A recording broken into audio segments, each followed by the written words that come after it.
नमस्कार दोस्तों, कैसे हैं आप सब। आशा करती हूँ कि अच्छे होंगे। और दोस्तों मैं भी बिल्कुल ठीक हूँ। तो फ्रेंड्स, आप सभी का स्वागत है मेरे चैनल में।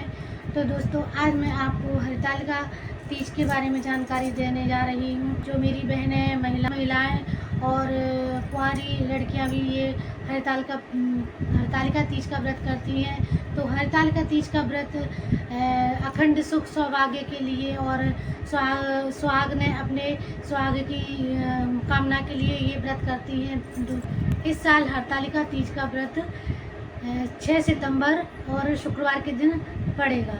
तो जो महिलाएं और मेरी बहनें हरतालिका तीज का व्रत करती हैं, तो उनको मैं जानकारी दे देती हूँ कि इस व्रत को कैसे करना है, क्या करना है। मैं बहुत ही सरल विधि आप लोगों को बताऊंगी, जिससे आप है ना मतलब बहुत आराम से, बहुत आसानी से आप हरतालिका तीज के व्रत को कर सकती हैं। तो उसके लिए विधि होगी कि जैसे कल हमारा, जैसे सुबह हमारा व्रत है, सो कल है जैसे हरतालिका तीज है, तो उसके एक दिन पहले से ही व्रत के नियम चालू हो जाते हैं।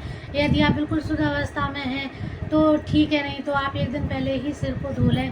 सिर धोना बहुत ज़रूरी है, क्योंकि हम कोई भी व्रत पूजा पाठ करते हैं तो उसके लिए महिलाओं को सिर से नहाने का बहुत ज़्यादा ज़रूरी रहता है। तो एक दिन पहले ही सिर बाल धो लेने चाहिए।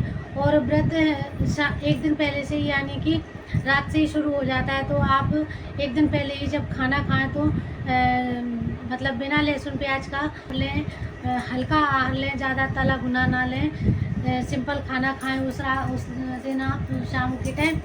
और उसके बाद जब रात को जब सोते हैं ना, तो सोते वक्त आप जामुन की लकड़ी का जो होता है, डंडी होती है, उसका दातुन करते हैं। या फिर खीरा खाना खाने के बाद कुल्ला करते हैं। कुल्ला करने के बाद खीरा खा लेते हैं, ताकि हमारे दांतों में और ना जो कुछ भी मतलब अन्न के कण लगे हों तो वो सब मतलब चले जाए, हमारे मुंह बिल्कुल शुद्ध हो जाए।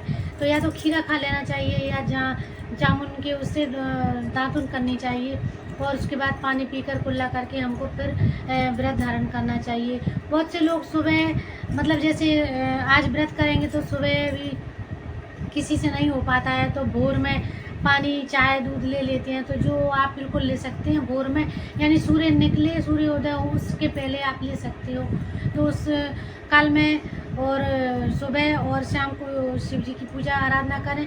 उसके बाद शाम को तो फिर नहा धोकर ही पूजा करी जाती है। तो आप अच्छे तरह से, मेरी बहनें बढ़िया श्रृंगार करें, 16 श्रृंगार करें, और आप मेहंदी लगाएं, महावर लगाएं, और अच्छे से बढ़िया श्रृंगार 16 श्रृंगार करके अपना हरतालिका तीज का व्रत करें। और व्रत की पूजा के लिए आप जैसे बाज़ार में भी मिलती हैं शिव जी की शिवलिंग, और पार्वती जी और उनकी जो सखी हैं, तो उनकी मूर्ति बनी मिलती है। अभी है नहीं मेरे पास जो मैं आपको बताती, तो वो बनी मिलती हैं। तो आप चाहे तो वो ले आएँ, नहीं तो आप पार्थिव शिवलिंग मिट्टी का घर पर ही बनाएं, तो वो बहुत ज़्यादा अच्छा रहेगा। तो शिवलिंग बनाएं और पार्वती जी और उनकी जो सखी हैं उनकी प्रतिमा बनाएं। और फिर जब पूजन करते हैं तो उनको पंचामृत बनाएं। पंचामृत में तुलसी दल इसमें नहीं डालना है, क्योंकि शिव जी पर तुलसी नहीं चढ़ती है। लेकिन कभी कभी भूल से ऐसा हो जाता है कि पंचामृत में तुलसी डल जाती है, पर तुलसी तो सिर्फ ठाकुर जी को, विष्णु भगवान जी को भोग में और उनके पंचामृत में डाली जाती है। तो आप इसमें तुलसी न डालें। पंचामृत के लिए आप दूध, दही, घी, शक्कर, शहद, इन 5 चीज़ों से आप पंचामृत बनाएं और फिर भगवान को मतलब उनका पूजन पाठ करें। तो सबसे पहले आप गणपति जी की, आपकी जो मंदिर में प्रतिमा होती है छोटी सी या जो भी है, तो पहले नहीं भी है तो आप गणपति जी का भी मतलब उसका बनाते हैं ना गोल सुपारी का, तो उस पर कला वाला लपेट के आप उसका बना सकते हैं। और उनका गणपति जी का, सबसे पहले गणपति जी का पूजन करें, कलश स्थापना करें, कलश की पूजन करें। और यदि आप पंडित जी को बुलाते हैं या पंडित जी के द्वारा पूजा करते हैं, तो वो तो षोडशोपचार विधि द्वारा आपसे सारी पूजा करवा देंगे। और अगर आप नहीं भी करते हैं तो मैं बता रही हूँ कि आप चौकी लगाएं, चौकी पर एक थाली में बेलपत्री रखें, बेलपत्री पर ही शिव जी की पिंडी बनाएं मिट्टी से, गौरा माँ की और उनकी जो सखी हैं उनकी प्रतिमा बनाएं।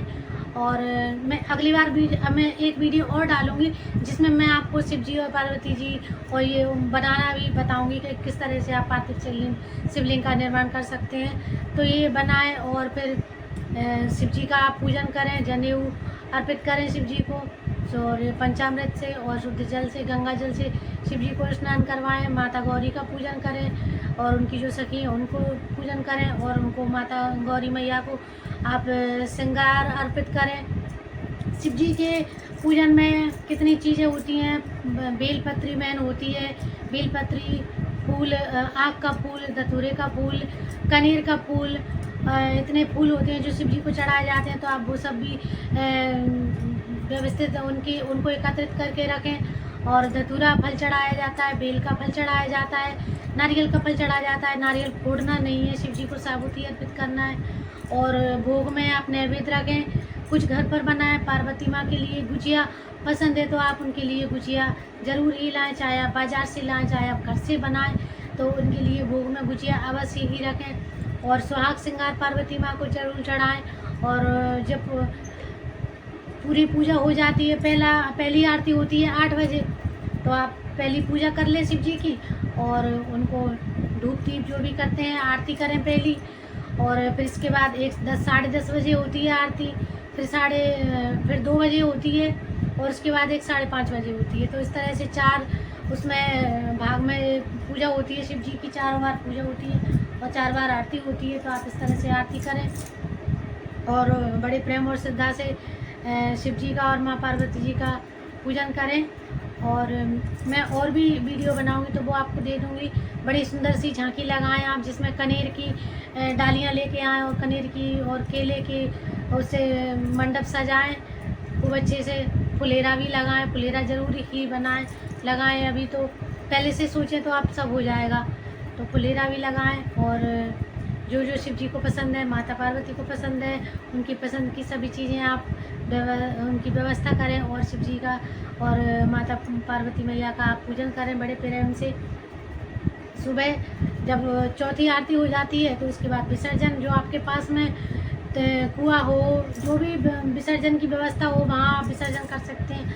और नहीं भी है तो मैं आपको एक बता देती हूँ कि आप एक बर्तन लें, जैसे कि भगोना या कुछ भी लें, उसको पूरा भर लें और आप उसमें उसको टीका लगाएं, कुमकुम से स्वास्तिक बनाएं और उसकी पूजा करें। बर्तन की पहले उसमें पानी भर लें और उसकी पूजा करें। और उसके बाद आप, यदि आपको कहीं दूर जाना है और सुबह सुबह आप विसर्जन नहीं करने जा सकते थे एकदम, जैसे 5:30 बजे 6 बजे आप नहीं जा सकती हैं, तो ये एक बहुत अच्छी मैं आपको व्यवस्था बता रही हूँ कि आप किसी बर्तन को रख लें, शुद्ध बर्तन हो, मतलब ऐसे नहीं कोई आप उसमें कपड़े धोते हो या नहाने का, जो हम भोजन पकाते हो हमारा साफ शुद्ध वस्त्र वो बर्तन हो हमारा, तो आप उसमें शुद्ध साफ जल भर लें, गंगा जल भी डाल दें उसमें और उसको पूजा कर लें, उसमें स्वास्तिक बनाए, टीका करें उसका। और फिर आप विसर्जन के समय उसमें आप विसर्जन कर सकते हैं। तो पहले आप उसमें विसर्जन कर दीजिए और उसके बाद या फिर कोई हंडा रख सकते हैं आप। तो जब मतलब दिन हो जाए, कहीं जैसे दूर जाना हो, तो आप फिर वहाँ जाके वो सब विसर्जन कर सकते हैं। तो इस तरह से आप विसर्जन करें और जो अभी आपकी बड़ी पूरा हो जाता है, पूजा पूरी हो जाती है, तो उसके बाद आप पंडित जी को दान दक्षिणा दें और उनको यदि भोजन करें तो भोजन करवाएं, सीधा लगा के दें। और जो भी आपके घर में बड़ी बूढ़ी हैं उनको आप कुछ दक्षिणा दे के, मतलब पैसे दे के आप उनके चरण स्पर्श करें।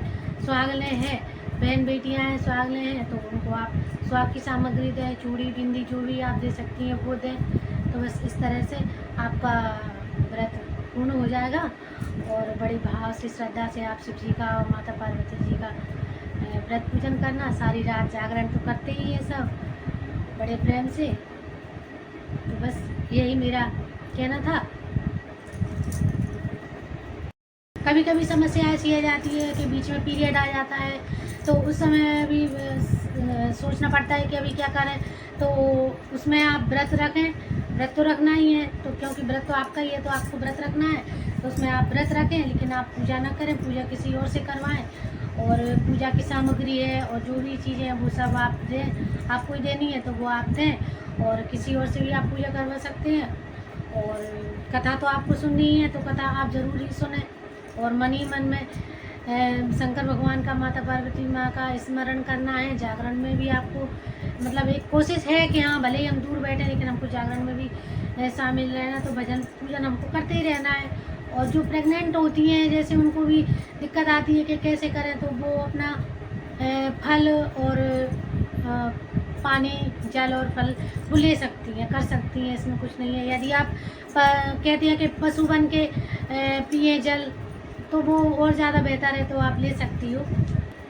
कभी कभी ऐसा होता है कि तबीयत बहुत ज़्यादा ख़राब हो जाती है और हमसे बन नहीं पाता है, तो भाई जब हमारे शरीर में ही दम नहीं होगी तो हम व्रत क्या करेंगे और पूजा क्या करेंगे।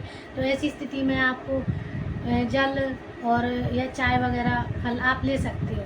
कभी कभी ऐसा भी होता है कि किसी किसी का जैसे एक बार कर लिया, 2 बार कर लिया, या जो जो लड़कियां ऐसी होती हैं जो जैसे शादीशुदा नहीं है, कुंवारी लड़कियां हैं, उन्होंने चालू किया है व्रत, अब 1 बार कर लिया, 2 बार कर लिया, और फिर कभी शादी के बाद फिर माहौल ऐसा होता है कि वहाँ उनका हो नहीं पाता है, तो उन्हें बड़ी समस्या आ जाती है, क्योंकि इस व्रत को छोड़ा भी नहीं जाता है, तो उनको मन में लगता है। तो ऐसी स्थिति में तो मैं यही कहूँगी कि या तो आप, ये एक बहुत ज़रूरी बात समझने वाली है कि आप छोड़ें नहीं। आप यदि वहाँ भी अगर आप चाहें ना तो इस व्रत को कर सकते हैं, बड़ी उसमें नहीं कर सकते तो आप छोटी जैसे चौकी रख के उस पर शिव जी की पिंडी जो बनाते हैं उसको स्थापित करके और आप कर सकते हैं। 1-2 आपके घर परिवार की महिलाएं हों तो आप उनको अपने साथ में रख के आप जागरण कर सकते हैं, पूजा विधिवत आप कर ही सकते हैं, तो ये करना चाहिए। और यदि आपसे छूट भी गया है तो भी आप फिर से इसको करिए, क्योंकि एक बार अगर आपने करा है तो करना ज़रूर चाहिए, तो आप ज़रूर करना। तो इसी तरह से आपको यदि और कोई जानकारी चाहिए हो तो आप मुझे कमेंट में पूछ सकते हैं, मैं वो भी जानकारी आपको दूँगी। तो मेरी वीडियो अगर आपको पसंद आई हो तो मुझे ज़रूर कमेंट में बताना, और ना मेरी वीडियो को लाइक करना और मेरे चैनल को ज़रूर सब्सक्राइब करना। और आगे भी मैं आपको इसी तरह से हमारे हिंदू रीति रिवाज की पूजा पाठ की वीडियो मैं आप लोगों को देती रहूँगी। तो आज के लिए इतना ही।